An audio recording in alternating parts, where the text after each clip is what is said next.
I have a crazy idea. Hear me out.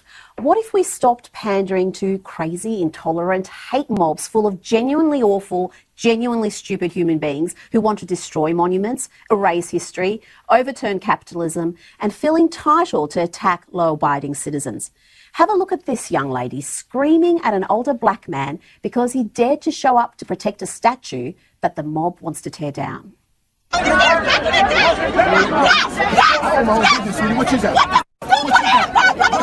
And now, ignorant, hate-filled thugs who the media call peaceful protesters want to tear it down.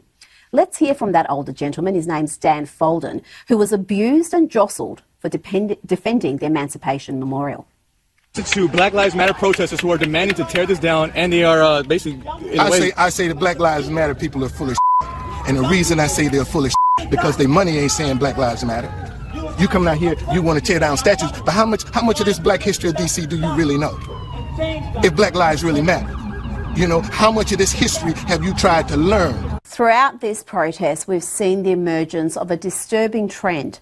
The unhinged, educated but ignorant, anti-racist racists.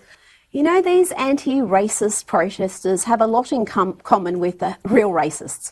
Like white supremacists, they're obsessed with colour, ethnicity and victimhood. And somehow, despite all available evidence, they believe that they are both morally and intellectually superior. These people think the most important thing about an individual isn't their actions, their character or achievements, but the colour of their skin and the suffering of their ancestors. There are those who, despite having every freedom and protection under the law, are determined to see themselves as lifelong oppressed victims. And then there are the white saviours, the self-loathers who project their own madness and prejudice on others. Those who feel so morally superior to their fellow citizens that they feel entitled to behave like this.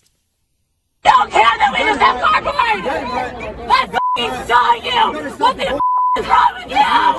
Anti-racism in 2020 looks pretty damn racist.